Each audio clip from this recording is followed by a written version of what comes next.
Smith Maddox, and we're broadcasting tonight on Shine Your Light Radio Ministry and WYTV7 in Charlotte.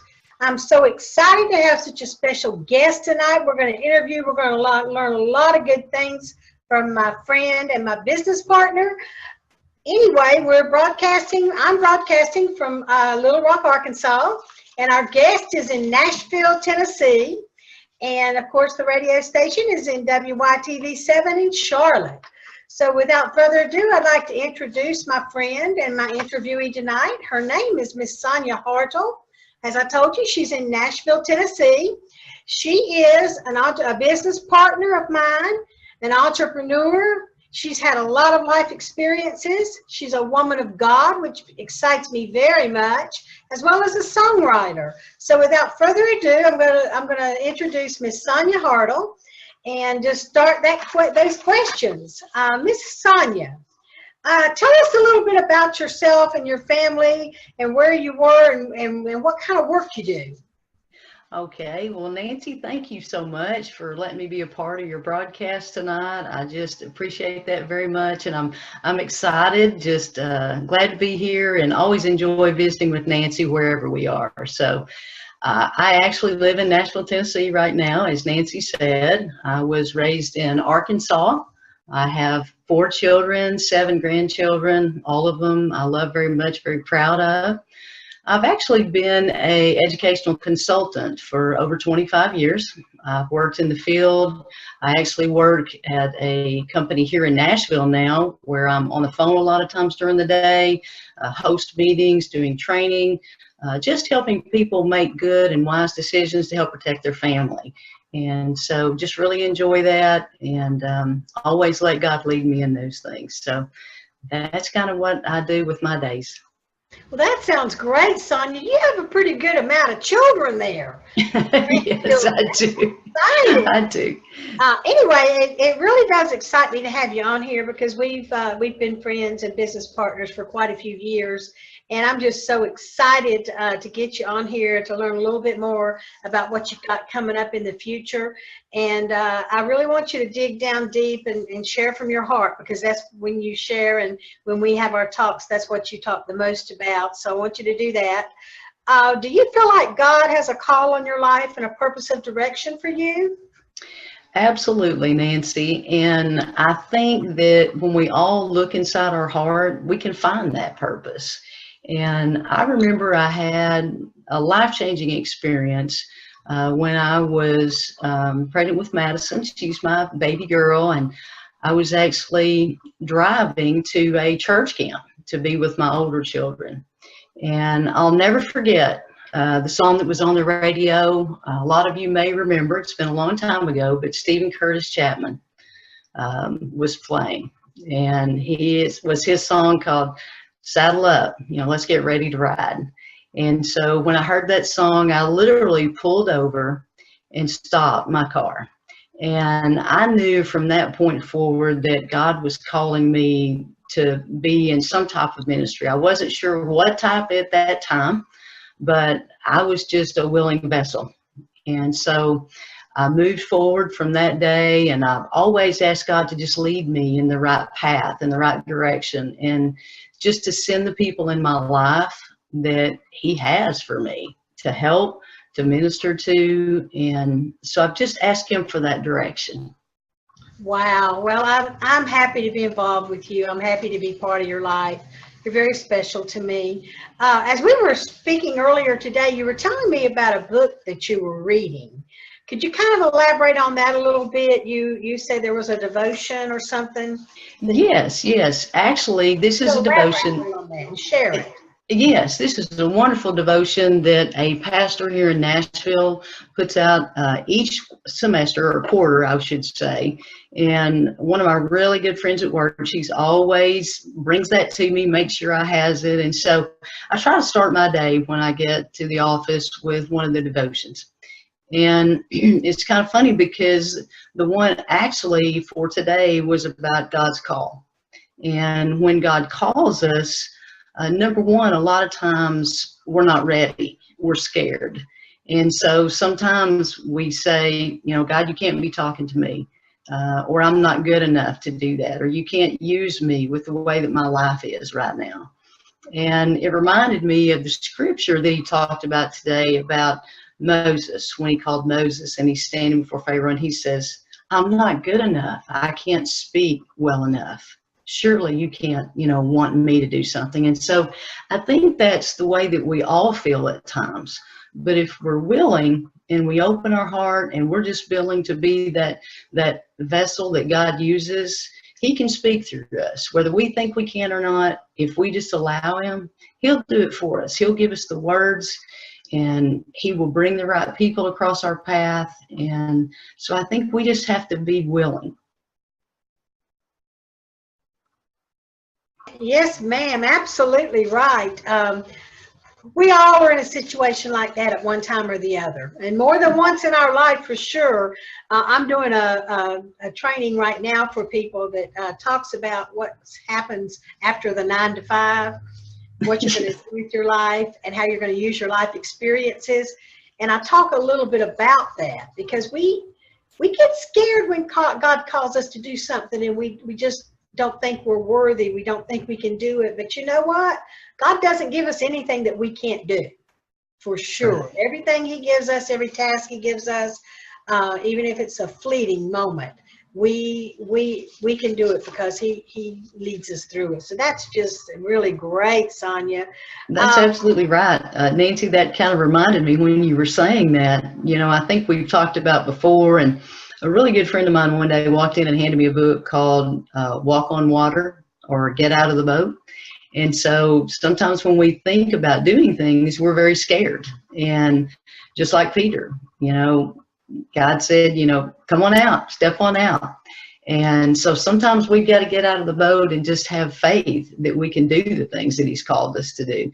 And, I found that sometimes if I don't get out of the boat, sometimes he'll turn that boat over where I have to get out of the boat and have to try to find that way to, live my life and do the things that he's called me to do. And so sometimes that fear, like you just mentioned, it gets the best of us sometimes. But if we can just have faith and just continue to move forward, it'll all work out the way it's supposed to. And I also say in my little training that I'm doing, Sonia, that if you follow your heart and you do the right thing and you have passion to help people, that's what it takes. I mean, we can do anything with God as long as our heart is in the right place and our passion is there. So I really appreciate that. I was going to mention that about getting out of the boat. So I'm glad you brought that up. I also know that you're working on your book. You're working on a book that you're trying to pen and get ready, and it's geared toward a prison ministry, which makes me really happy. I have a prison ministry too that I do, and I just absolutely love it. The name of your book that you're thinking of right now is called Finding Hope, Encouragement for Life's Journey. So if you'd like, I'd like for you to really tell us a little bit about that and how you're working on that, and what you think is going to happen. Okay. The first thing, this book actually was inspired when I was doing a small jail ministry. And I actually lived in Ozark, Arkansas at the time.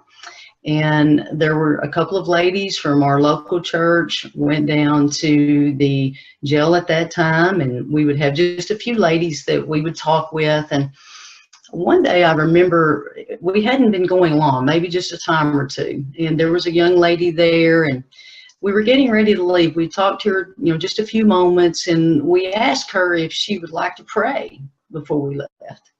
And I remember her looking, and she said, I only know one prayer. I know one prayer. Now I lay me down to sleep. And I said, oh, and so we talked with her and we shared. And, growing up in church, you don't think about people not realizing that we can just talk to God and that we can be real with God and that we can lay our heart out and share with him. And so we talked with her just a few moments about that and just shared, that she could just lift her heart and just kind of lay her burdens down at his feet and that he would be there for her. And so as I left the jail that day, it was probably a couple of days later, I just felt like God was calling me to write a book. and to share maybe different prayers, you know, with the ladies that were in prison. And I said, God, that can't be right. You know, I don't want someone telling me how to pray. So why would you want me to write a book of prayers for these ladies? And so I remember I was standing in line at one of the discount stores, and I actually saw a women's prayer book. So I picked it up, and as I started to read it, I noticed that the prayer for that day fit my life and what I was going through at the time. And so it kind of took me back a little bit, and I thought, wow, God, you've really shown me how someone else can write something and it affects me and it can be applied to my life. And so I really started seeking God on that and praying about Him to lead me in the right direction. And so, Nancy, I can remember as I went into the jail each week or different prisons to talk with these ladies, you know, we go in with the heart that we're going to minister to them. We're going to bless them. We're going to share things with them that's going to change their life. But what I found was they changed me. They changed my life. And as I talked with the ladies and they shared their stories, this is where the prayers came from in the book. And so it's everything from my first night here. There were ladies that shared stories about their daughters and babies at home that were having birthdays and they couldn't be there. And there were people that had been convicted of, you know, drug use and things like that. And so the book actually deals with all of those subject matters. I just asked God to let me feel the emotion if I were in their situation. And so the prayers are trying to be written from their perspective. And then each of those will have a scripture that goes with that, a word of encouragement, and then the prayer will be at the end. So it will kind of talk about, you know, a devotion, scripture, and then a prayer. And then, of course, the book, you know, will have new things added, you know, as we go. This hopefully will be in mass production in prisons across the United States. That's my goal for the book.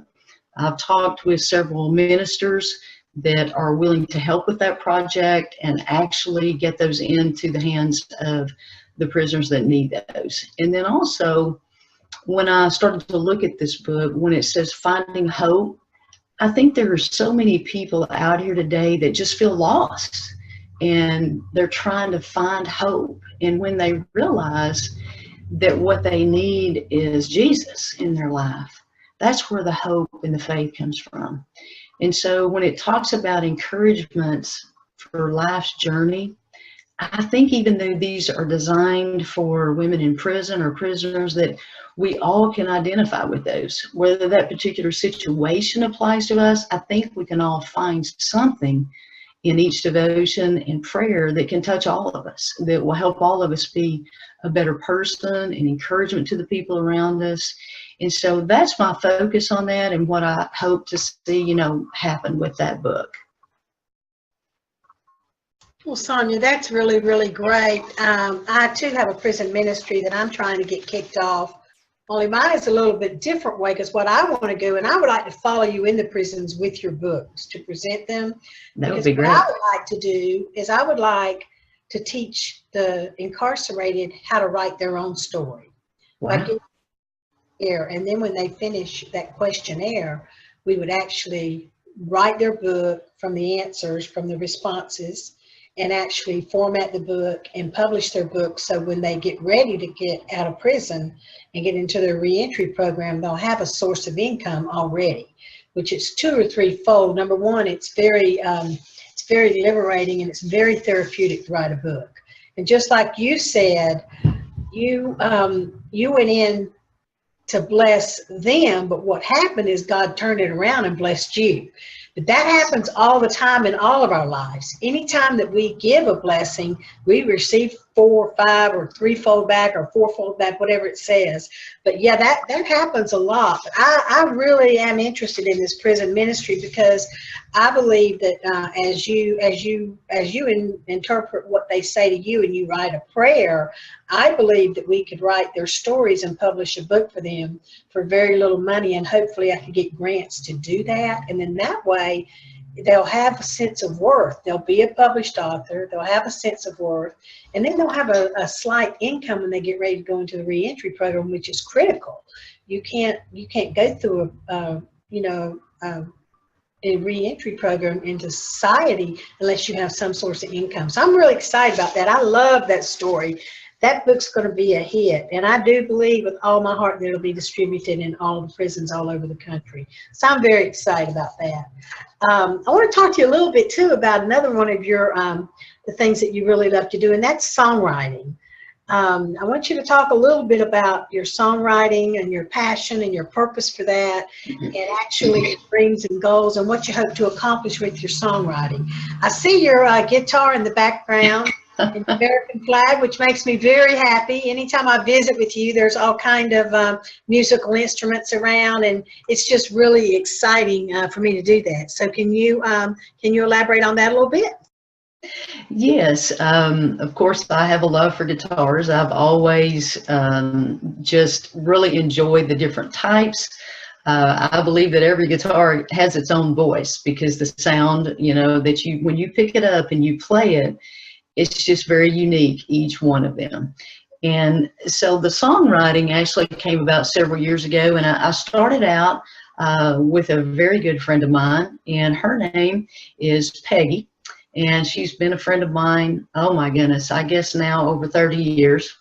And she actually has a music ministry with her twin sister, Patty, and it's called Face Touch. And so we actually were collaborating and doing a lot of songs together for Face Touch Ministry, and did a CD project, and just really felt God's presence. And we actually, one of the CDs that they were producing over in Memphis, they were over at Ardent Studio in Memphis, and already had the project going, had the songs picked out. And one evening, God just really inspired me to write a new song. I called Peggy to share it, and it's just kind of funny how God works.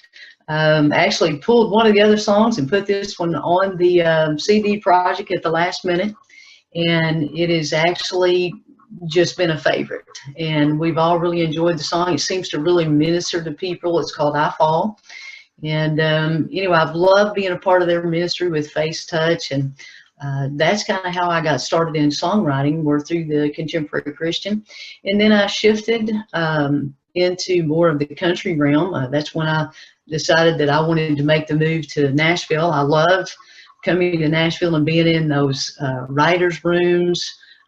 There's so many different songwriting events. I mean, every night I think I see different friends that are playing out at a lot of the different venues here in Nashville. So just a great place to be and be surrounded by music. And I tell you, it's amazing how God takes hold of a song.